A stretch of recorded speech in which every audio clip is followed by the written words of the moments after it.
Bienvenue à toi dans cette nouvelle vidéo où on va parler du comportement à avoir au travail, à l'école ou tout simplement quand on est avec des non-chrétiens, même dans notre famille en général, le comportement qu'un chrétien doit avoir au travers de quelques conseils et de la parole de Dieu.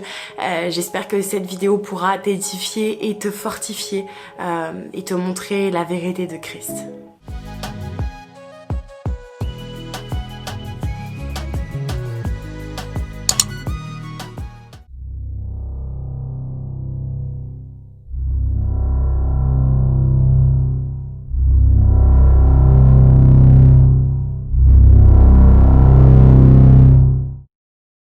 Dans Acte 1 au verset 8, Jésus dit « Et vous serez mes témoins à Jérusalem, dans toute la Judée, dans toute la Samarie et jusqu'aux extrémités de la terre.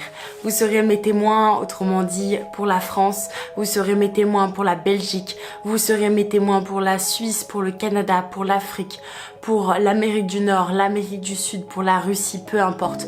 Vous serez mes témoins jusqu'aux extrémités de la terre. » Le nom chrétien est un nom que les païens, les Romains, ont donné aux chrétiens de l'époque de Jésus-Christ parce que tout simplement chrétien voulait dire mini-Christ.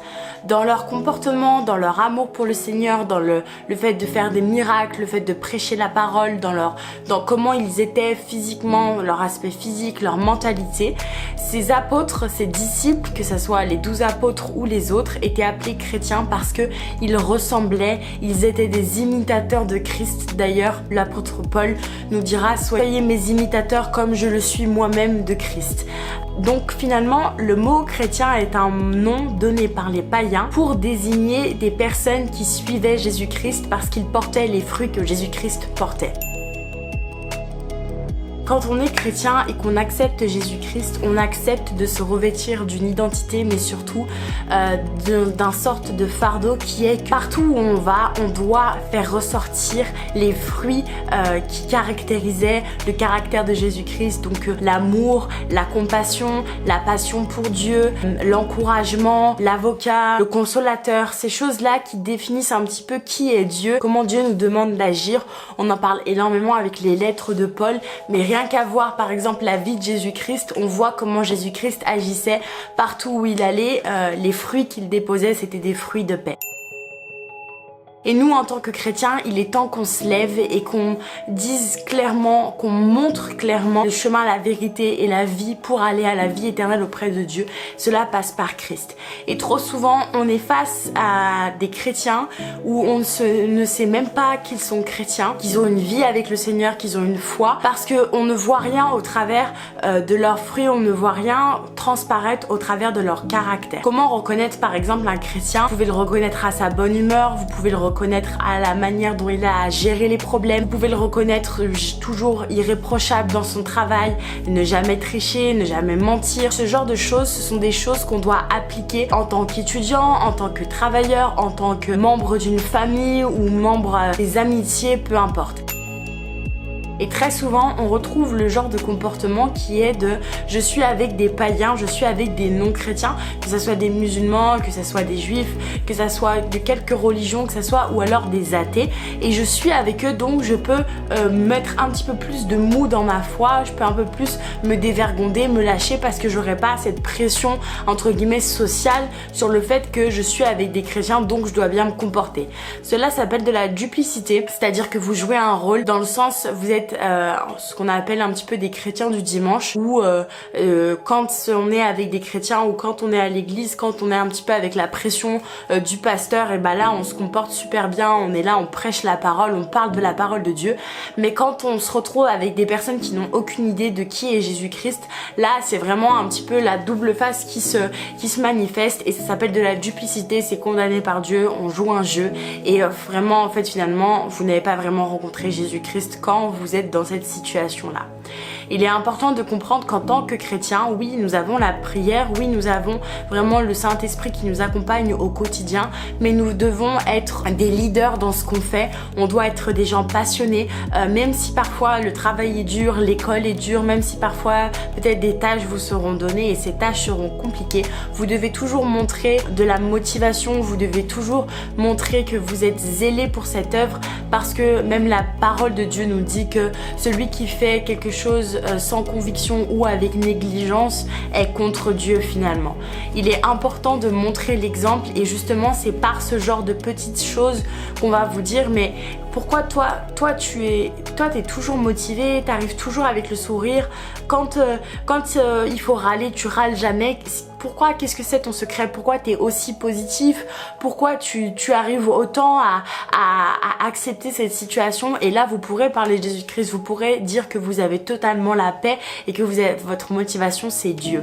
Sachez que c'est pas parce qu'il y a des hommes de Dieu qu'il n'y a pas des hommes de Dieu ou des femmes de Dieu. Ce n'est pas parce qu'il n'y a pas d'autres chrétiens que pour autant Dieu ne vous voit pas. Dieu est partout, Dieu vous voit en tout temps. Si vous faites selon le regard des gens, la Bible condamne ça et parle même des pharisiens qui jeûnaient pour le regard des gens ou qui priaient au coin des rues pour le regard des gens. Sachez que votre récompense, elle est sur cette terre, vous n'aurez rien d'autre. Au contraire, celui qui a vraiment rencontré Jésus-Christ, celui qui veut bien faire les choses, doit savoir que Dieu est tout le temps là et que Dieu regarde toutes choses et c'est vous et votre conscience, vous et votre foi. Alors bien sûr, au début de sa foi, il est un petit peu compliqué de changer du tout au tout du comportement, de savoir réfléchir, d'avoir les bonnes réactions face à des situations compliquées, mais c'est pas grave, on est en apprentissage. Les apôtres sont restés 3 ans auprès de Jésus-Christ avant que Jésus-Christ soit crucifié sur la croix et ressuscité le 3e jour. Ils sont restés 3 ans avec Jésus-Christ. 3 ans où ils ont fait des erreurs, où Jésus les reprenait, 3 ans où parfois peut-être ils ont eu un mauvais comportement, une mauvaise façon de penser, et à chaque fois Jésus les reprenait et les incluait. Jésus incluait les disciples dans les miracles, dans la réflexion, dans la façon d'aimer les autres, et c'est comme ça que les disciples ont pu évoluer, ils ont pu devenir finalement des disciples. Donc ne vous inquiétez pas, bien sûr nous avons tous des temps d'apprentissage et tout au long de notre vie finalement nous apprenons avec le Seigneur et parfois nous faisons mal les choses, parfois nous réagissons mal, mais ce qui compte c'est de s'en rendre compte et de changer notre manière de penser pour la prochaine fois. Il est important en tant que chrétien de montrer le modèle, et je crois vraiment que en ces temps de la fin du temps, en ces temps où Jésus-Christ revient bientôt, il est encore plus important de partager notre foi, mais surtout de montrer l'exemple. Si l'église a eu autant de scandales, quand je parle d'église, je parle avec un grand E, toutes branches confondues. Si l'église a eu autant de scandales, c'est parce qu'à un moment donné, les personnes qui étaient mises en avant, à qui on regardait, à qui entre guillemets on les prenait un petit peu comme modèle, se sont totalement égarés, ont totalement oublié de la responsabilité qui était sur les épaules, qu'ils portaient le nom de Christ, qu'ils devaient représenter Christ, qu'ils étaient des mini-Christ sur terre, et à cause des penchants de la chair, sont partis dans des dérives qui ont fait des scandales pas possibles et qui ont entaché le nom de Christ et des chrétiens. La Bible dit qu'il faut que les scandales arrivent, mais malheur par qui les scandales arrivent. Il est important de veiller à nos fréquentations parce que votre comportement va aussi dépendre du groupe dans lequel vous êtes, va dépendre de ce que vous entendez, ce à quoi vous prenez part. C'est pourquoi le psaume 1 nous dit ceci: « Heureux l'homme qui ne marche pas selon le conseil des méchants, qui ne s'arrête pas sur la voie des pécheurs et qui ne s'assied pas en compagnie des moqueurs, mais qui trouve son plaisir dans la loi de l'Éternel. » Sachez que les influences influencent.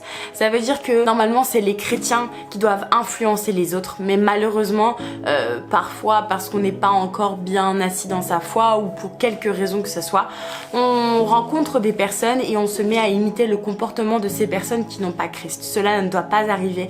La Bible nous incite vraiment à faire cette séparation dans le sens, Paul dit faites-vous grec avec les grecs et juifs avec les juifs, mais vous n'êtes pas juif, mais vous n'êtes pas grec.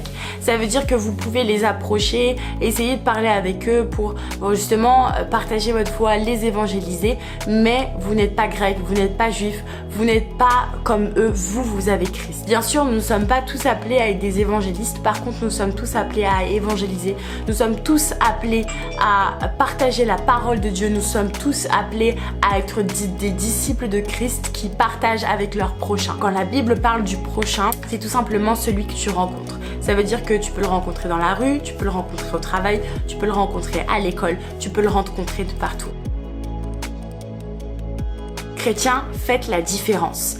Un sourire, la joie, la bonne humeur, la paix sur votre visage. Retirez-vous de tout ce qui est moquerie, de tout ce qui est médisance, de tout ce qui est plainte. Donnez tout dans votre travail. Investissez-vous dans des projets. Investissez-vous à l'école. Investissez-vous dans votre foyer. Faites la différence. Quand on vous voit, on doit se dire... C'est quoi son secret? Pourquoi lui ou elle est différent de moi? Qu'est-ce qui me manque? Parce que là, on est j'ai jamais vu ça. Chrétiens, il est temps de vous réveiller. Il est temps d'arrêter de vous cacher. Les musulmans ne se cachent pas. Les autres religions, les hindouistes ou les choses comme ça avec les esprits ne se cachent plus. Satan ne se cache plus. La musique, tout ce genre de choses, des artistes disent clairement qu'ils vont voir des voyants, qu'ils ont donné leur vie à Satan, qu'ils ont fait des pactes. Plus personne ne se cache. Il est temps que les chrétiens ne se cachent plus non plus. Votre comportement doit faire la différence. Vous devez suivre ce que Dieu vous demande. Vous devez être honnête en toute chose. Ne pas tricher, ne pas voler, ne pas mentir. Vous devez vraiment représenter Christ. Si Christ était à côté de vous, qu'est-ce qu'il ferait dans cette situation? Si Christ était là, qu'est-ce qui se passerait? Vous devez toujours vous poser cette question. Si j'avais Jésus-Christ à côté de moi, est-ce que ce que je suis en train de faire, je le ferais? Est-ce que ce que je suis en train de faire, il le ferait? Est-ce que ça serait un fruit qu'il produirait?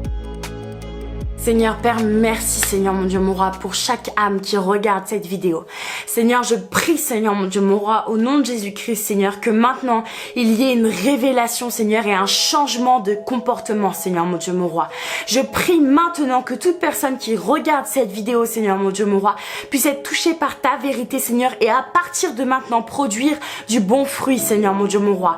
Pas le fruit que le monde veut donner, pas le fruit que Satan veut donner Seigneur, mais le fruit qui est pour ta gloire, le fruit qui est pour toi, Seigneur mon Dieu mon roi. Je prie, Seigneur mon Dieu mon roi, qu'une puissance, qu'une onction, Seigneur mon Dieu mon roi, se déverse maintenant, Seigneur mon Dieu mon roi. Que seule la vérité puisse être prise part dans la vie de cette personne qui écoute cette prière, Seigneur mon Dieu mon roi. Seule la vérité, les fruits de la vérité, les fruits de l'amour, les fruits d'un disciple de Christ, parce qu'il est temps que nous devenions des disciples, Seigneur mon Dieu mon roi, et plus des enfants au lait, Papa Père. Je prie dans le nom de Jésus-Christ qu'ils puissent être convaincus de leur identité qui se trouve en toi et du comportement à adopter face au monde, Seigneur, et qu'ils ne prennent pas part aux œuvres ténébreuses, mais aux œuvres de la vie qui se trouvent en toi. Dans le nom de Jésus. Amen. Sois encouragé, toi qui regardes cette vidéo. Vraiment, sache que tu dois faire la différence. Tu dois bien te comporter. Il y a des tas et des tas de témoignages. J'ai des tas et des tas de témoignages. Comme quoi la bonne humeur, l'investissement, la passion, toujours le sourire, jamais triste, impacte finalement les gens avec qui on peut discuter, avec qui on peut partager des moments et partager son témoignage et des moments de foi. Tu dois faire la différence. Tu ne dois pas être triste, tu ne dois pas toujours être en colère, tu ne dois pas toujours être stressé, tu ne dois pas toujours avoir ces oppressions dans ta vie. Il faut que tu te rendes compte que tu dois faire la différence avec Jésus-Christ et que le Seigneur vraiment t'aide dans ce combat. Tu es en formation, mais il est temps que tu deviennes un disciple et que tu montres aux gens la lumière qui émane de toi. Comme les foules étaient attirées par Jésus-Christ à cause de la lumière qui émanait de lui, toi aussi, ta lumière doit se voir au monde. Parce que la Bible dit, vous êtes la lumière du monde, vous êtes le sel de la terre. Sois abondamment béni, sois encouragé, sois fortifié.